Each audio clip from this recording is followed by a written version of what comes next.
I'd like to introduce the moderator for our very distinguished panel. He is Dr. Marco Tavanti. He is the director of the Nonprofit Management Graduate Program at the University of San Francisco and president and co-founder of Sustainable Capacity, SDG Services, and World Engagement Institute. He is an international expert consultant for UNDP, FAO, ILO, and contributor to the establishment of the UN Global Compact's Principles of Responsible Management Education. Dr. Tavanti. Thank you, Ms. Mary Steiner, and thank you all for participating in this important moment commemorating the 75th anniversary of the signing of the Charter of the United Nations. We're here gathered in this virtual way from all over the world to reflect on the historical importance of this incredible achievement of many, many people and many stakeholders 75 years ago, and to reflect for today's, the meaning of for today and what we have seen in these many decades of incredible work from achieving the security that we strive for in our societies, even though with many shortcomings, to achieve a development in the human rights conditions and the justice conditions that are necessary for everyone to be able to live a life of dignity and in larger freedoms. And we're here with experts today to learn from them, from their perspective, both as intellectuals and academics, as well as practitioners who have been in the field for many years, working in various elements of the UN, to learn more about what the meaning of the Charter is and what the main organs of the UN represent for today and for our common future. So without further ado, I just want to remind us that this important conference, which was held here in San Francisco between April 25th and June 26th, exactly today, 75 years ago, was an important achievement for everyone and for the world that we live today. And so I want to invite our incredible panels today and our panelists today that will be able to share with us, particularly Professor Paul Kennedy, followed by Professor Ona Attaway, and Michael Hartmann, as well as Professor Marcella David.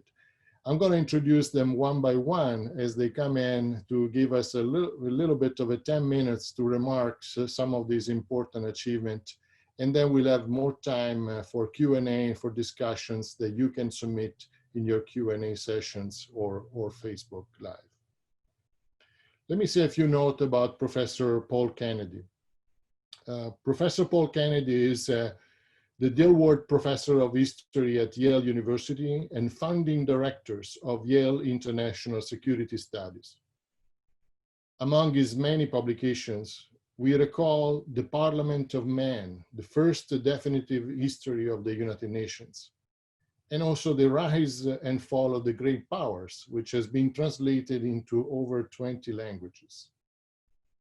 Professor Kennedy will help us understand the historical and institutional importance of the United Nations in its historic context, as well as this constitutional document, the Charter. So we're very pleased to have such an important scholar among us today to help us what we have seen in the history and how we can look in the future. Professor Paul Kennedy, the floor is yours. Ladies and gentlemen, when the world leaders and diplomats helping them assembled in San Francisco for 2 months, some 75 years ago, to sign this Charter of the United Nations, they did so with the following thoughts uppermost in mind. They were just coming out of a giant war, which had been the most destructive and painful the world had ever seen. They desperately needed a security system to prevent aggression and genocides in the future. They needed something stronger than the failed League of Nations. They needed and got a Security Council. Secondly, this was a world in which the economic and social conditions among so many of its peoples were simply awful. Mass destruction of cities and towns, homelessness for millions, refugees, unemployment, epidemics, starvation, and vast swathes of poverty across the underdeveloped regions of the globe. They desperately needed effective and powerful and well-resourced bodies, the Economic and Social Council, which was to come, the specialized agencies, the World Bank and the IMF. They needed bodies to fulfill the Charter's aims of bringing not just peace, but a decent standard of living and prosperity to all, however far away that seemed at the time. This was a world in which a large number of countries and peoples had to be brought out as quickly as possible from their state of colonial dependence, brought into full membership of the United Nations and of the General Assembly itself. It was a world in which new instruments of justice and court should be established to affirm and to direct the principles of international law. So the United Nations would also possess a self-standing organ to be known as the International Court of Justice. It would then be able to work with the General Assembly, which you see here on your screen. Finally, to ensure that these new structures worked effectively, the UN Charter ordained that there be set up a secretariat centered in New York to act as a supporting office for the General Assembly, for the Security Council, for the Economic and Social Council, and the other bodies. The UN would have an operating budget paid for by member contributions and a separate budget for peacekeeping operations when the Security Council dictated operations to go. This was, after all, an organization of governments, the United Nations. So governments had to pay for its work. So the Charter of the United Nations, carefully constructed here in San Francisco, sets out this in 19 main chapters. The 19 chapters have themselves 111 specific articles. There's a very simple, easy logic to this structure.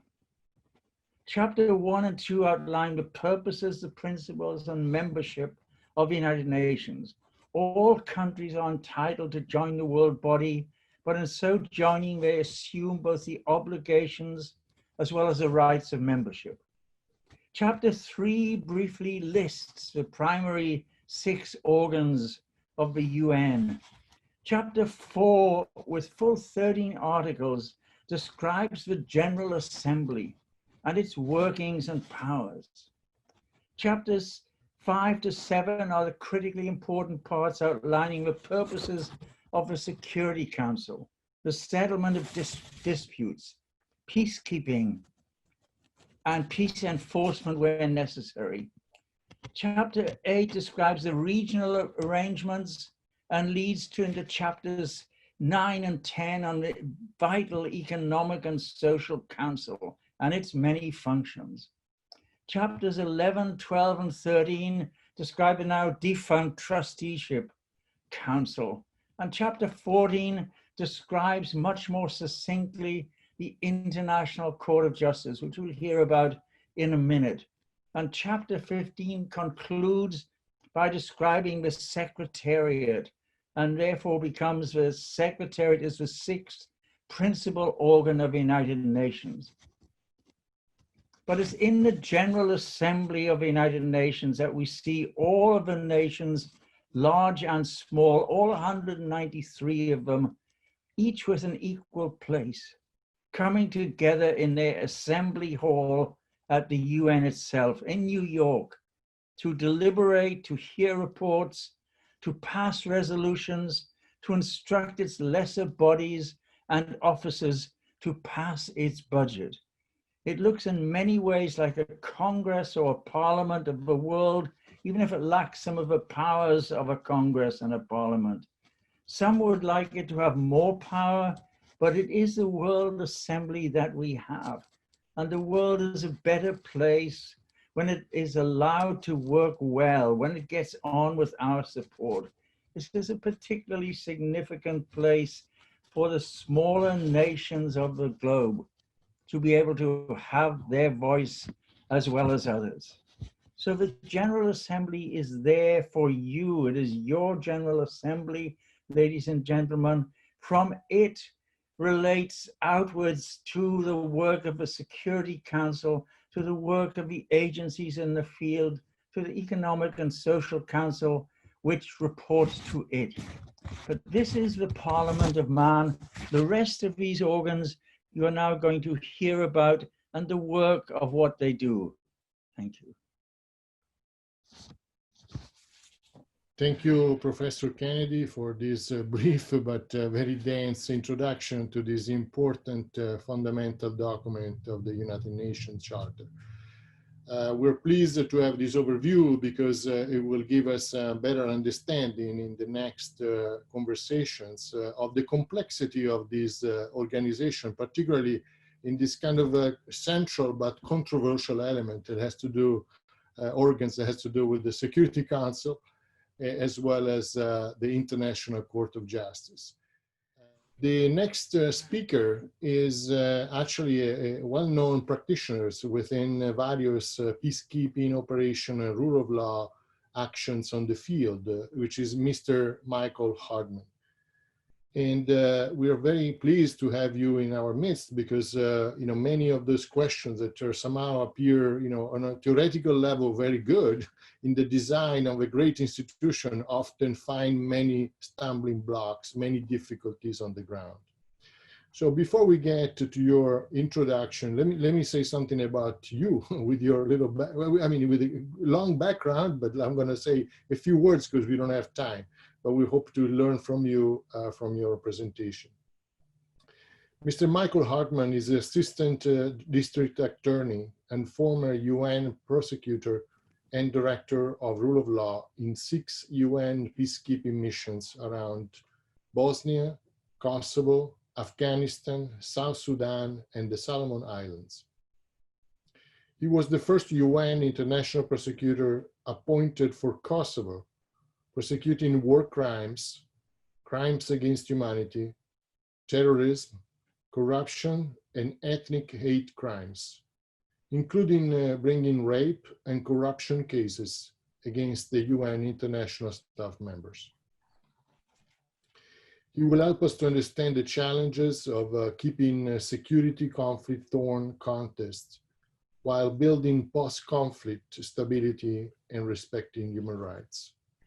Mr. Michael Hartmann, the floor is yours. Thank you very much. And first, I'm not going to sing happy birthday, but after we're all done, everyone should wish the UN a 75th happy birthday. For 20 years, I worked overseas. You heard about one of the 6 organs, which is the Secretariat. The Secretariat are the people who work in the UN. Now, a lot of those people work in headquarters. There's New York, there's Geneva, there's Nairobi, there is Vienna. Then there are the field missions, and that is what I would like to talk about. The view from the field is different than the headquarters. Why? Well, the conditions usually are tougher, but to me, it was much more interesting because I wanted to meet people in other places. And that's the way you do it. I had, and you will, if you join the UN as a staff member, have the occasion in peacekeeping to work with people such as I did in Afghanistan, the Chief Justice, Youssef Halim, the Attorney General, Mohammed Hamidi, the President of the Bar Association, Rahula Karzada. And I am happy to call them friends because I worked with them for a number of years. When you live overseas in a mission, there is a spirit de corps. There is a feeling that all of you are here to work with the people in the host nation to try to make things better and It's fun. It's a challenge. It's tough. People die. People get shot, but it is fun. So how do you create a mission, and what's the history of the missions? Well, in 1948 was the first mission. That was the UN Truce Supervision Organization from 1948 that looked at the new state of Israel and its Arab neighbors and tried to supervise the truce. In history, from 1948 to now, there have been 70 peacekeeping operations in the field. There have been 1 million peacekeepers in those missions. The missions are not without sadness and loss. Besides all the things that happened to the people in the host country, you also had 3,900 UN peacekeepers who died while they were serving. Now, there are 3 general types of peacekeepers. There is the civilian staff. I was one of those. We're called international civil servants. Right now, I believe there's about 10,000 to 15,000 of us serving both in headquarters and in the field. Second, you have uniformed military soldiers, and there's about 100,000 of them in the peacekeeping forces. These are not UN employees. These are soldiers from other countries, 120 of them over the history of the UN, that are seconded to the United Nations. Third, there are uniformed police officers. Right now, there's about 10,000 of them. They are also seconded from their countries. Now, the way in which a mission is created, you heard about the Security Council from one of the previous speakers. And the Security Council allows, under Chapter 6, with consent of the host nation, or under Chapter 7, if there is no consent, but the Security Council agrees, to create peacekeeping missions. The peacekeeping budget these days is $6.5 billion, and that is primarily paid in this percentages. The US pays 22%, China 12%, Japan 9%, Germany 6%, UK and France about 5%. So over 2/3 of the budget are by those. The actual personnel, especially from the military and police, are provided by other countries. And the highest contributing nations in numbers start with Pakistan, Bangladesh, India, Ethiopia, Rwanda, Nigeria, Nepal. Now, the peacekeeping missions have now done a decent job, but there's a lot left with making sure that there is gender equity. We do not have that now. 5% of the soldiers are women, 11% of the police are women, and only 22% of the civilian staff is women. And the Secretary General has pledged to increase these numbers, and there are targets. Peacekeeping is, for me, I was in Kosovo with UNMIK, Bosnia with UNMIB.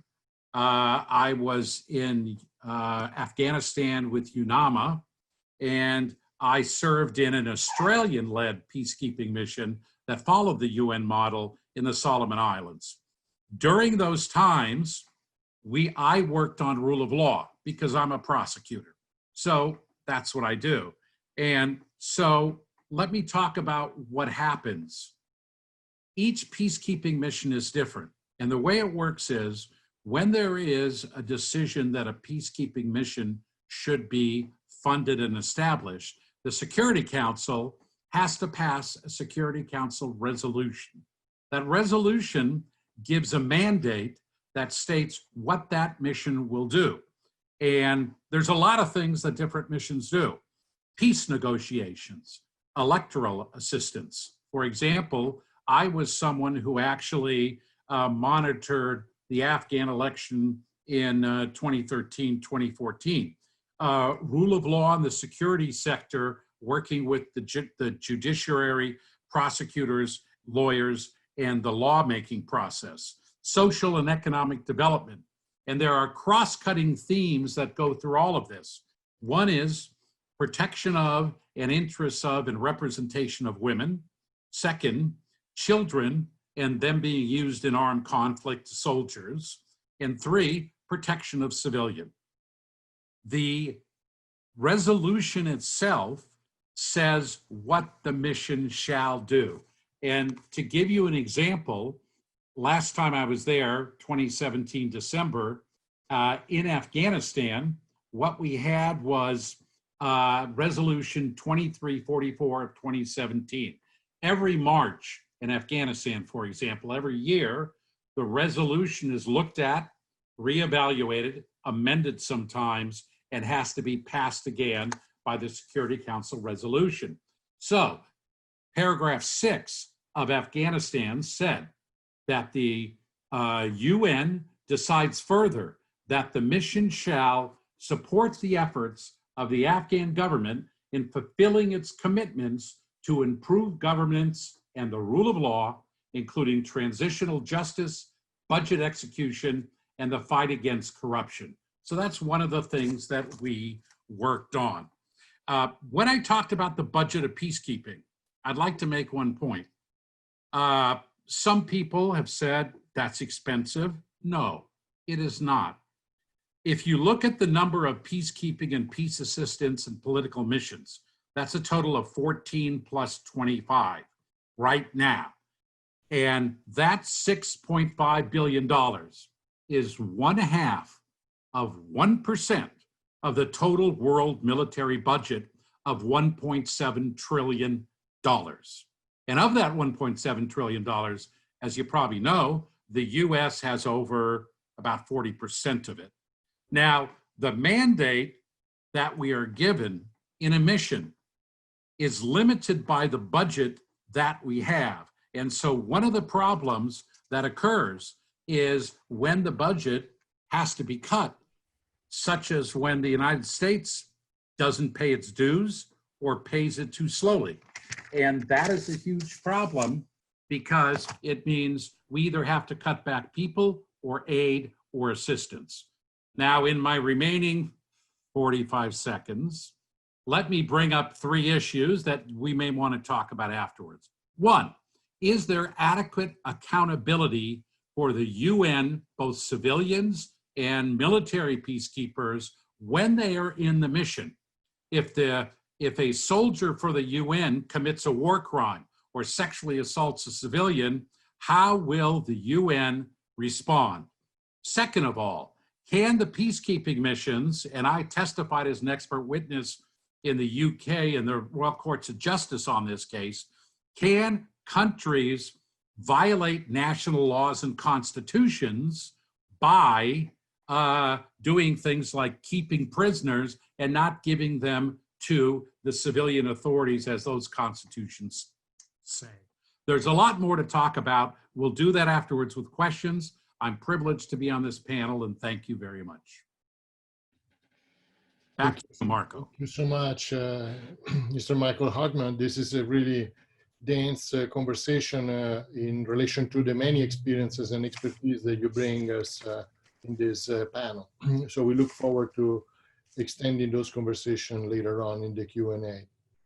You mentioned that conflicts are obviously complex elements, and often the economic and social elements that are behind, not only as a driving force of the conflict, but sometimes they're key element for a possible post-conflict resolution. So that transitions very well to our last panelist, that is Professor Marcella David, that will help us to understand exactly some of these elements within the UN system on economic and social and human rights priorities in it. Let me say a few notes about Professor David. Marcella David is a senior vice president and provost at the Columbia College in Chicago, one of my favorite cities. She's an expert in public international law and international human rights and international humanitarian law. In her scholarship, she has focused on the United Nations and its various institutions. We really look forward to help us understand this role of this important other organ, essential organ of the UN, which is the ECOSOC, or Economic and Social Council at the United Nations, which represents so many of those specialized agencies of the UN, and really reflects also this mandate of having more we the people representation in this larger mandate. Professor Marcella David, the floor is yours. Thank you. I want to start by offering my greetings to all participants wherever you may be, and my thanks to the organizers for inviting me to participate in this special event.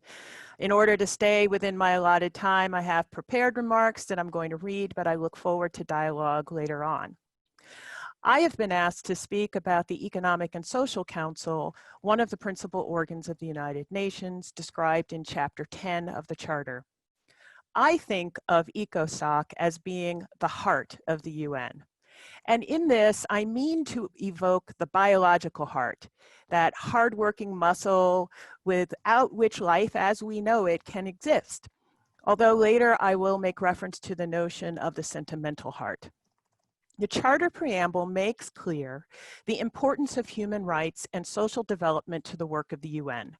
The noble and poetic goal of saving succeeding generations from the scourge of war is inextricably linked in the preamble to fundamental human rights and to universal recognition of the dignity and worth of all humans on an equal basis.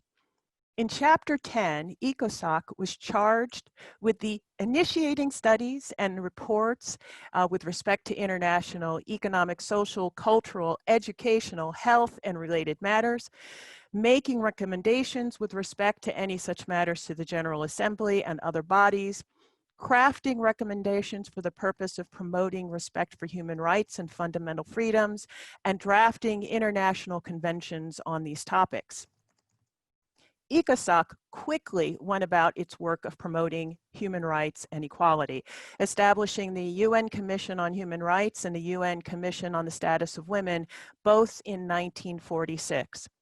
As the decades passed, it turned its attention to a host of human rights, equality, and development issues, including decolonization, indigenous peoples' rights, global health, the environment, and the plight of refugees, working through its commissions, standing committees, special rapporteurs, and expert bodies.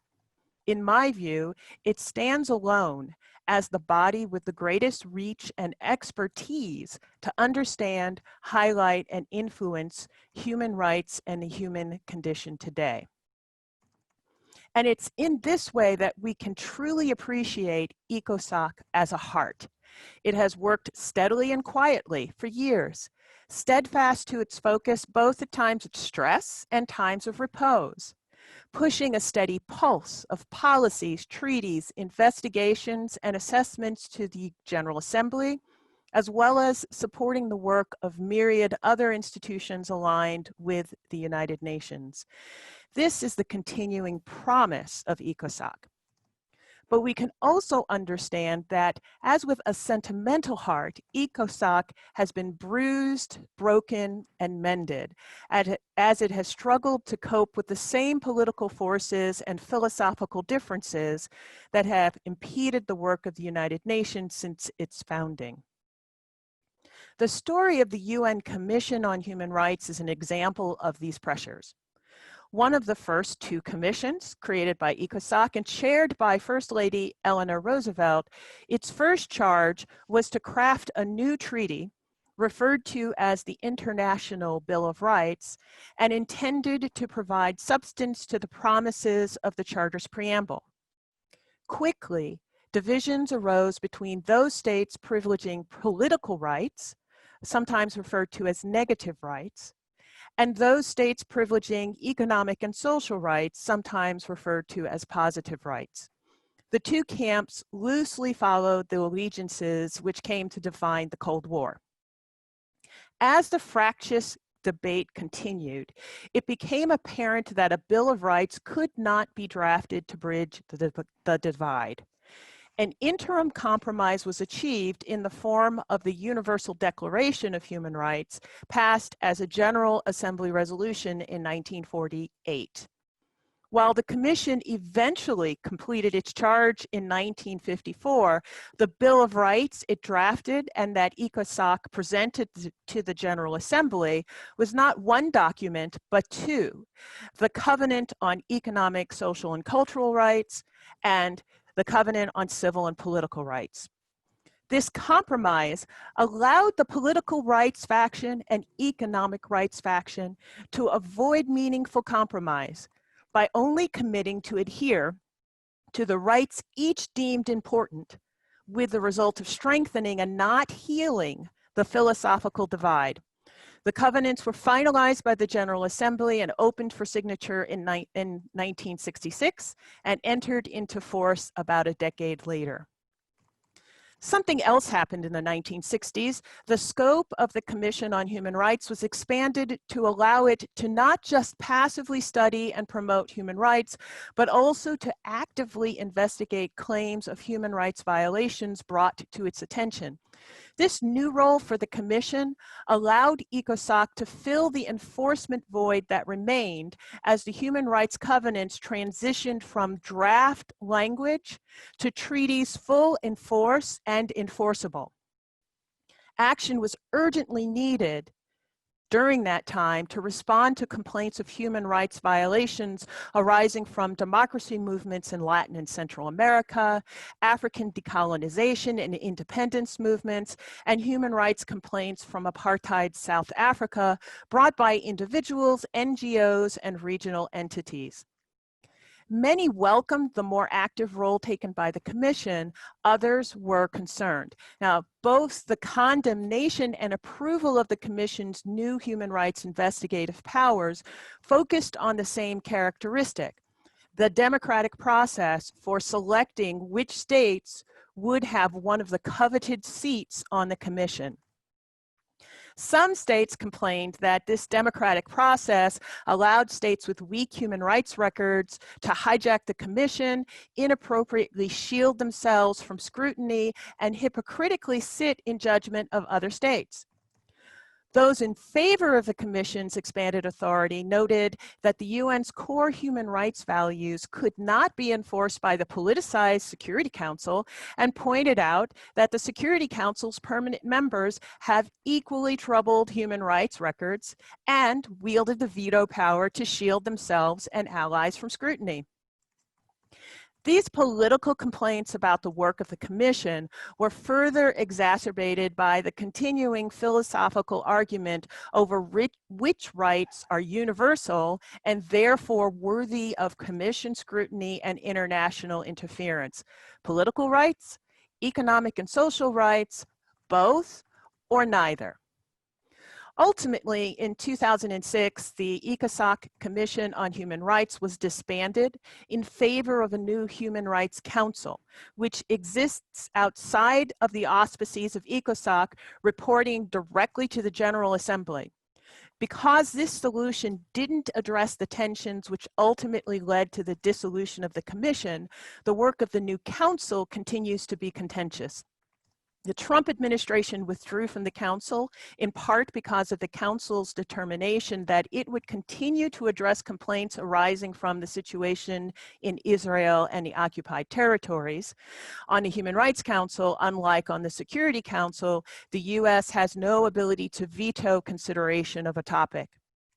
Recently, the Council announced an investigation of the intersection between US policing practices and race. US Secretary of State Pompeo denounced this action, referring to the Council as, quote, a haven for dictators, and opining that, quote, if the Council were serious about protecting human rights, there are plenty of legitimate needs for its attention, such as systemic racial disparities in places like Cuba and China and Iran. Now, this brings me to my final point, which is the promise of human rights and the continuing import and legacy of ECOSOC, including as a part of that legacy, the Human Rights Council. Recently in the United States, we have seen racial disparities in the impact of the COVID-19 pandemic. And I have been disheartened and frustrated, but not surprised by unrelenting revelations of police brutality impacting the Black community and the lack of progress in addressing the systemic racism that plagues African Americans and other disfavored populations in the US. We have all heard the chants, "No justice, no peace." This sentiment is a consistent theme heard across the globe, and it echoes the Charter's understanding that we cannot save our future generations from the scourge of war absent universal recognition of fundamental human rights and the dignity and worth of all humans on an equal basis. 75 years in, the UN is still struggling to meet the ambitious goals established in the Charter's preamble. The slow and steady work of ECOSOC, the UN's heart, has helped the UN and the world make substantial progress. ECOSOC has persisted despite being bruised by political challenges, and it has the strength to guide the UN as it approaches its century mark in its efforts to further improve the human condition. Thank you. Thank you so much, Professor Marcella David, because we actually are seeing a lot of echoing in the chat room from people who are following this conversation, and they really echo your call for, no justice, no peace, and the importance of translating those nice concepts and in the Charter into the concrete, urgent challenges of today, not just the United States, but all over the world. We're moving into our Q&A session. I've been monitoring several very important questions from the people, and some of you already got some answer from our panelists through the chat. So I want to thank you all for doing this. But I want to represent some of these crucial topics that have emerged so far to our panelists, particularly starting with Professor Paul Kennedy, because there is also a set of questions that have to do with the history, but also today's relevance of this important institution. And what kind of changes have been done, done, including the Charter, because we have amendments that we have not mentioned, but there has been several, as well as the relevance of an institution that was really created at different time. It looks like it's certainly, that time is not close to us. We look like closer to the 1920s, not only for the other pandemics that was in existence, but also because the turmoil, the economic turmoil, the resurgence of nationalism, it looks like we are a pre-World War II, looks like in our time.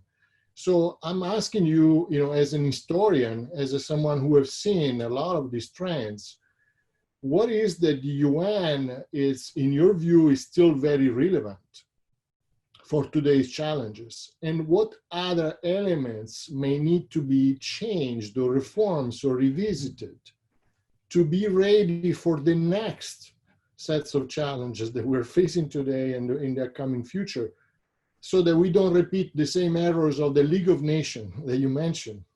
There was a great ideals, but did not prevent World War II. Professor Kennedy? Dr. Tavanti, thank you for that introduction once again. Ladies and gentlemen, if you're reading the UN Charter, this wonderful document, and you go to the very end of the Charter, you see this clause which says, how do we amend it, or how can it be amended? And you will then see that it is extraordinarily difficult to get a part of the Charter changed or new part put in. The only really significant change which has occurred, Marco, in 75 years has been to increase the number of rotating members on the Security Council from the original 8 to 11. So there are 10 rotating members and 5 permanent members. You can do it, but you need 2/3 majority of the governments and no veto from the 5 veto powers. So we have to operate with basically the Constitution under imbalance of powers between the 5 victor nations of the Second World War and everybody else. Where the UN works best is first where there are items which come to the Security Council, as Michael Hartmann has shown, which which are where the Security Council agrees to instruct peacekeeping and, if necessary, peace enforcement. There are the many agencies which Marcella David has talked about, the Economic and Social Council, which work day in and day out to get things done. There is the operation of the International Courts of Justice and other tribunals of the UN system. It works slowly, and it works best at ground level from case to case. It works also very well in certain circumstances when the UN bodies relate to the two big bodies of the Bretton Woods institutions, that is the World Bank and the International Monetary Fund, in getting economic development and growth and investment and infrastructure. There's a long list of things the UN got wrong or the UN failed to do. There's actually a quite significant number of peacekeeping operations and election results which went right, which we forget about now because we think only of the disasters like Kosovo or Rwanda, Burundi. There's a large number of indicators where the UN institutions and the World Bank and IMF have managed to raise the standards of living and to raise awareness of the incredible pressures of the environmental system upon us. So I would say, in answer to you, at the 75th anniversary, we need to be chalking up both the plus evidence of what the UN system can do and has done, as well as recognizing the many deficits in the system. It is possible to change, it's possible to improve, but with great difficulty.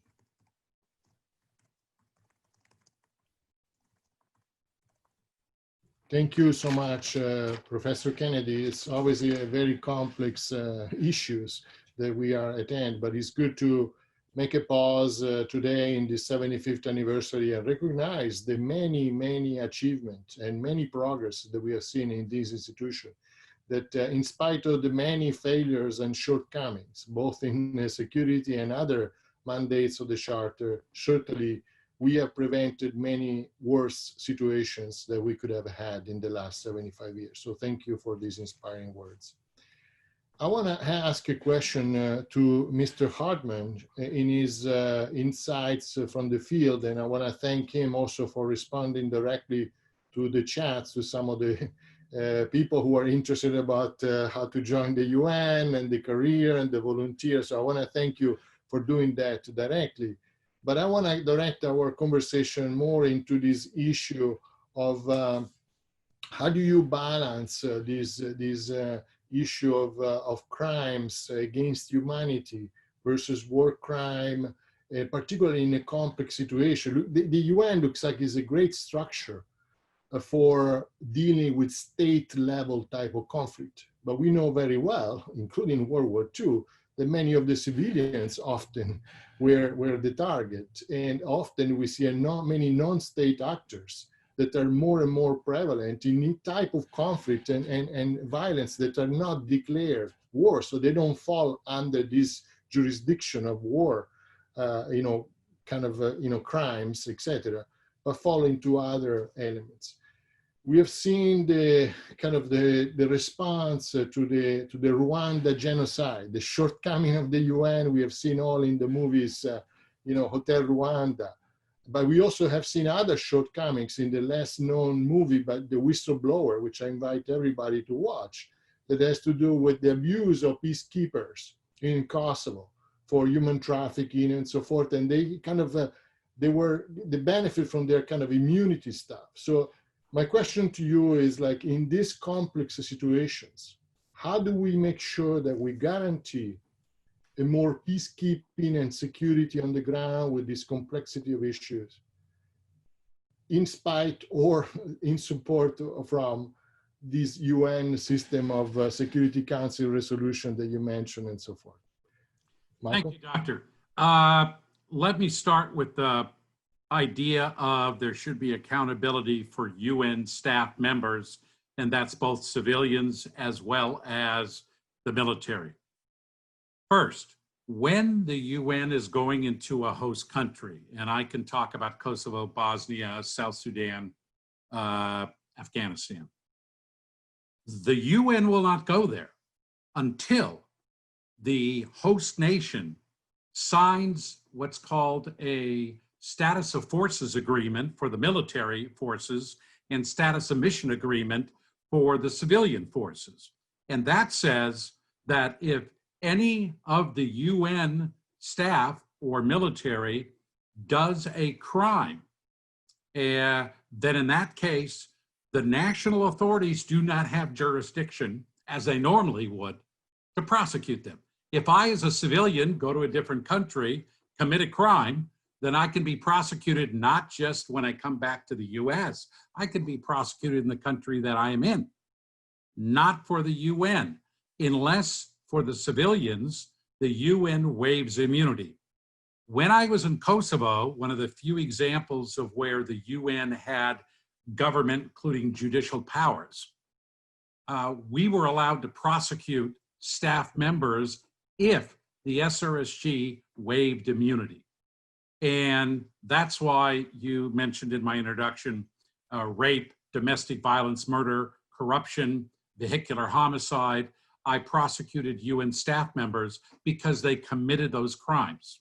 However, I will state that a very large nation who gives more money than anyone else to the peacekeepers, they had one police officer that I believed in Kosovo committed a serious crime going through a peaceful protest. And this police officer, for no reason I can understand other than someone threw a rock and gave him an owie on his chest, pulled out his 9mm while the car is going down, and in front of his Norwegian, German, and French colleagues, pointed to the crowd, knowing not who threw the rock, and took 5 shots.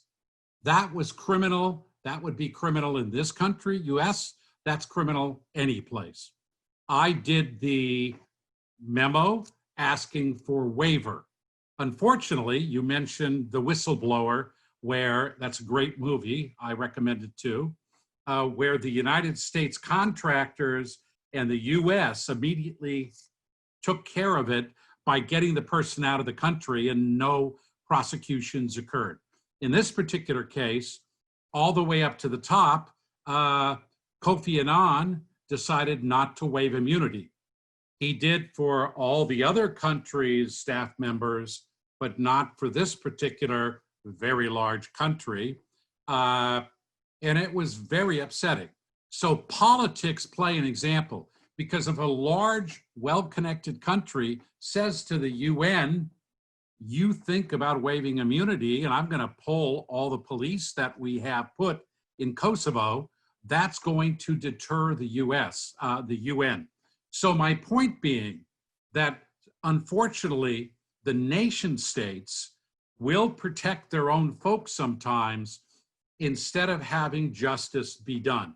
In the military, I've been in Afghanistan where a Gulf country, their soldiers shot and killed, when they should not have, some Afghan civilians. And again, they could not be prosecuted in Afghanistan.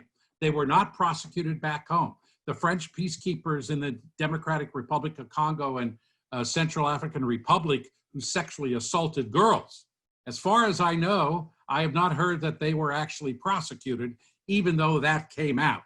So we have still much work to be done to make sure that the nation states actually prosecute and allow to be prosecuted their staff members who do the crimes.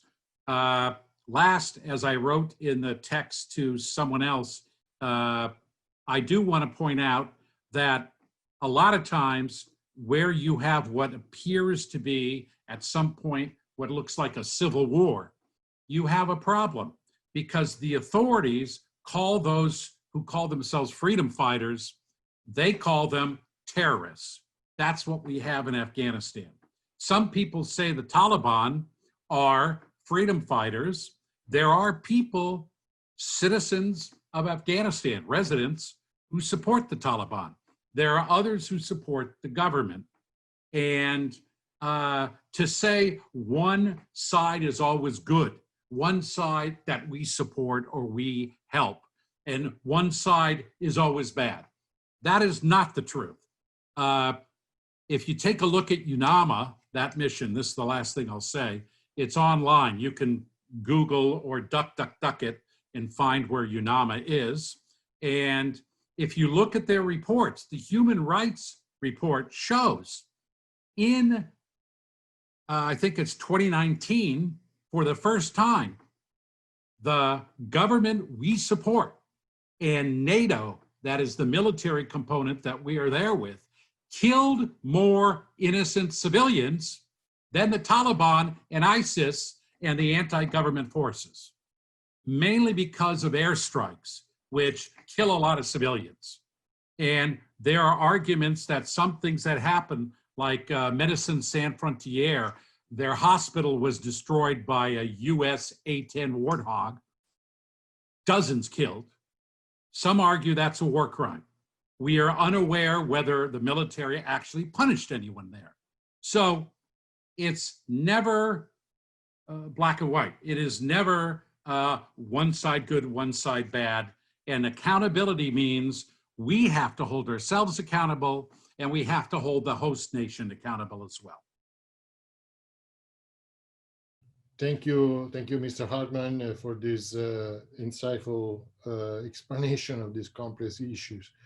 I was informed by our administration that actually we have a few more minutes to discuss. So that's good, probably until 11:20. That's good because it gives us time to enter into some important debates together. Particularly, I want to ask Professor Marcella David, because she did a wonderful exposition how ECOSOC played a very central role within human rights, even though with the Human Rights Council has taken a different direction, but still human rights are a critical element, both in the conversation with Mr. Hartmann and the historical exposition with Professor Kennedy. So it sounds like that these international things, they're actually very familiar to our homes. You know, especially here in the United States, unfortunately, we are living another wave of abuses that have been always in existence, unfortunately, from police and other type of authorities that kind of reflects the systemic racism, etc. And this kind of a systemic marginalization that unfortunately exists all over the world.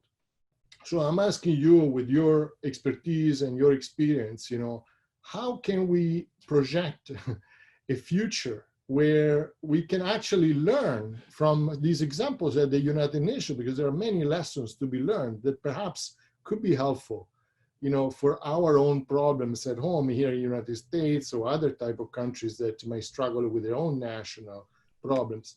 How do we make sure that we promote a human security, not just a national security, that includes all the other elements, as we heard in the preamble of the UN, that are necessary in order to guarantee peace and well-being? Professor David? So we have 3 hours to answer that, yes? So there's just a lot of different ways that I can go with this. I'm going to start by talking a little bit about the way the United States thinks about rights. And earlier in the conversation, when we were planning this, there was a little thread that was about exceptionalism. And some of you might recall that there was this big debate in the New York Times with op-eds by Putin and the president about what does it mean to be called exceptionalist. And exceptionalism really just means, you know, those rules belong to other people. We're special. We're unique. We're great. We're different. And the history of the United States and its relationship to international human rights has been all about exceptionalism.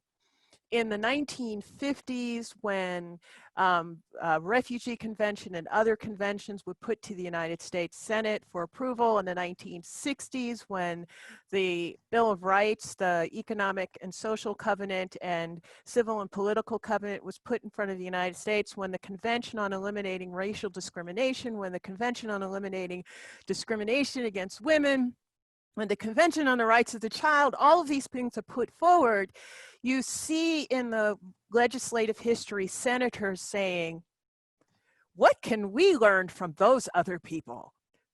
They don't have rights that are as good as our rights, so why should we become part of these international bodies where we're going to have to listen to what other people think of in terms of rights? And that was, you know, at the time, remember the racial discrimination surge was at the time when Martin Luther King and others are saying in the middle of the street, we're not so good on racial equality in our country. And you had these senators saying, we can't learn from anybody else because we're the United States. We're exceptional. We're wonderful. We are the city shining on the hill. And the second thread to this is that we have this idea of privileging civil and political rights, property rights, you know, the right to do what you want and not be interfered with by the government. That's how we started off our country. And that's still a big thread that we have today. And so when you have these kind of thoughts about how to think about rights differently, in between the fact that we have a predisposition to think about civil and political rights as being the universal rights and all those other things are just aspirations that are unenforceable, you also have this notion of exceptionalism, and I think that just closes our ears to hearing what other people are saying. And we see this in court decisions where the United States Supreme Court says, those treaties aren't enforceable and we shouldn't listen to them. You see these in statutes, you see these in how we interact on the international stage. I don't know how to get past it, but I will say this, because that's a long way of saying I don't know. I will say that I am encouraged by the fact that the protests about George Floyd have been shown to echo around the world. And it's interesting when you hear newscasters say, look, there are people in Africa protesting about George Floyd. There are people in England protesting about George Floyd. There are people in, you know, in Denmark protesting about George Floyd. I think that begins to round out the idea or bring to the forefront the idea that these are values that are understood and appreciated beyond our borders and that we can learn from others and make advancements inside our borders if we take some of that into account. Thank you so much to give this answer, actually pretty inspiring and very exhaustive in spite of the fact that it's a very complex issue. I want to open up the floor to everyone here because obviously there are many questions and ongoing debate in the chat, but I want to bring kind of continue this conversation with Professor David and also bring in Mr. Hartmann and also Professor Kennedy, because the issue of that was mentioned before by Mr. Hartmann, you know, what is seen by some as a freedom fighters and others may see as a terrorist, is also at the core of an important question. It has to do with who determines who should have a voice, who determines what kind of rights. Thank God we have a Universal Declaration of Human Rights, which I invite everyone to read. I know that many of my students, they read them for the first time, these 33 wonderful aspirational rights. And yet we're still very far away to achieve those into practice. I'm actually still inspired by history, Professor Kennedy, because if we read the work at the UNCIO, the United Nations Conference for International Organization, generally called the San Francisco Conference, there were incredible women, visionaries, who contributed to this. Think about Minerva Bernardino, the representative of the Dominican Republic, who also helped to develop the Universal Declaration of Human Rights, or Berta Luz, the representative of Brazil, expert on animal rights, even though sustainability was not the word at that time. But let's think about for a moment, how do we help this institution, the best that we have, to achieve the future by reconsidering who has the voice in this? And I want to start with Professor Kennedy, because the UN General Assembly is probably the only so-called democratic institution we have at the global level, with one country, one vote. And yet we still have to do so much work. Professor Kennedy. We have so much work, and it is good that the General Assembly exists to be the voice for all of the nations and not just the powerful ones who are there with their entrenched positions on the Security Council. I do like and approve of the fact that you bring to your students, Marco, the text of the Universal Declaration on Human Rights. And I think it is so wonderful if one can get students, but also now I see all of the readers here or listeners here, to think if you could look at that document chaired by Eleanor Roosevelt again and see how the 27 stated rights march from the left-hand side to the right-hand side of the document, so to speak, that it talks initially about the importance of these, if you call them negative human rights, the right not to be thrown into prison, the right to have a voice, the right not to be silenced, the right to have a democratic assembly, the right to vote. But then it doesn't stop there. Some political figures might want to stop there with the negative rights. It then moves on to the central ground and to the more positive rights. How are you going to get a better world unless there is a rights for women, unless there is a rights for universal education, at least up to a certain level in every country, unless there's a rights for health care? So Marco, if you then move to the very last of these human rights, you will see they are incredibly ambitious. And they are still too ambitious for some political figures and some political ideologies. They're not too ambitious for others. It's not surprising that the more powerful countries in the world look with suspicion at these claims, the bigger claims of human rights, because they probably would have to pay a larger percentage out of their income to get this created. And it's not surprising that the smaller, weaker countries or the NGOs call for the bigger human rights, the more positive human rights, to be not only just enunciated, but to be actuated. We're going to have this tension. I welcome it, because what it comes back to, and Marcella David has in a way indicated that, there is a natural tension between those who say we must think of the political security and physical rights and the rights of justice and the rights of prosecuting people who've done things wrong, but we don't stop there. We move on to the more positive set of human rights, and the General Assembly is the way in which the smaller nations can ask for that to be done. Thank you so much. Mr. Hartmann,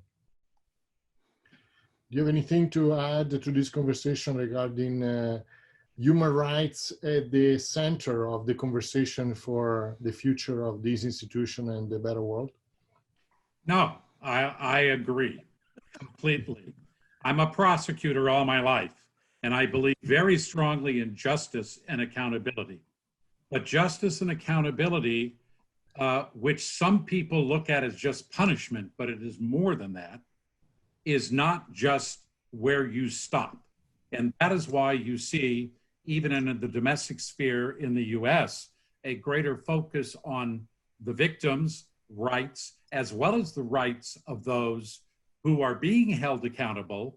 Because if you hold someone accountable, you have to watch how you do it. And we thought we had accountability back when Bill Clinton said, let's get 100,000 police on the streets in the 90s.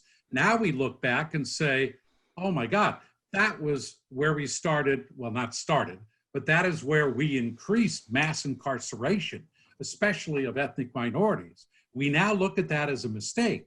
And now what we're doing is looking at the fact that when you have someone, for example, who's put in a prison, that person is not just affected. That person's families are affected. That person's communities are affected. The children of that person is affected. And you have got to look at the chain of events, and that is why the positive is more important than just the negative accountability, though you need both. Thank you, Mr. Hartmann. And this reminds us the importance of working together, multilaterally over these promises like the Sustainable Development Goals for people, planet, prosperity, peace, and partnerships. So, Professor David, the last word is yours. So you got to inspire us to the next future, the next 75 years, to bring a better world for every corner of this global planet and society where we live and our communities. Professor David. Okay, that's hard. Okay, let me say a couple of quick things.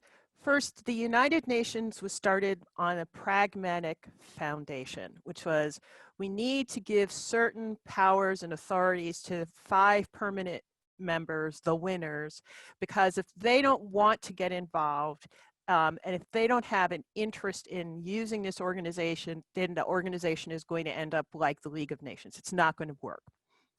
And so we saw that very quickly collapsed as there was no longer cooperation throughout the Cold War and beyond that. But what was happening at the same time is that the Universal Declaration, as was quoted by Professor Kennedy, was out there and people saw it. And the reason why the Commission on Human Rights began to take complaints was that people were reading this document and they were saying, this is my human right and I want to have it enforced and somebody should hear me and hear my complaint. And so even though we do have these strictures, it makes it incredibly hard to amend the UN Charter. We begin to see self-help happening. We begin to see it in the regional organizations, human rights regional organizations, which are very vibrant.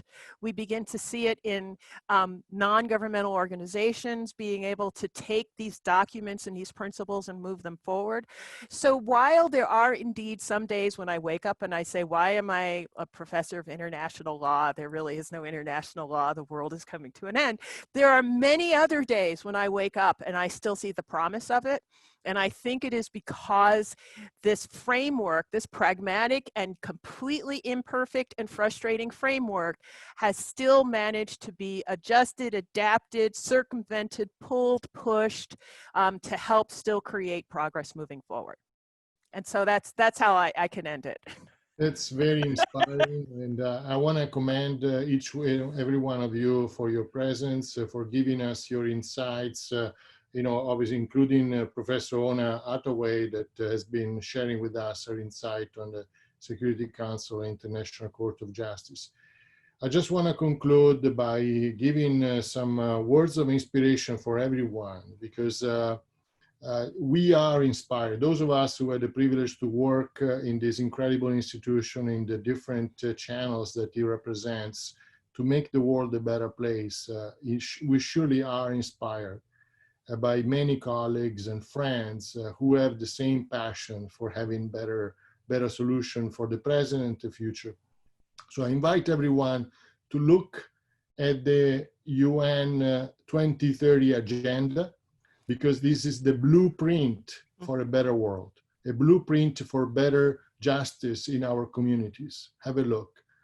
And then finally, I just want to conclude and thank everyone by mentioning few of the words of the preamble of the charter, which I invite everyone to reread it, because they're so inspiring words and such a blueprint again for a better society.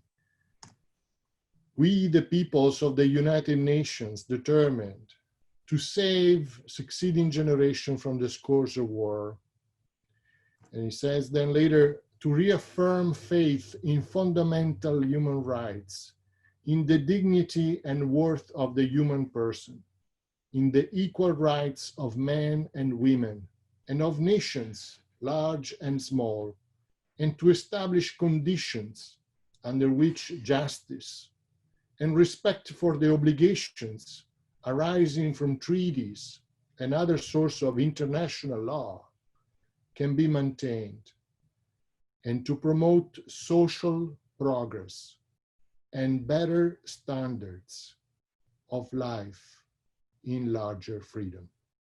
Thank you all for participating in this panel, and please keep doing your good work to make the world a better place. Thank you.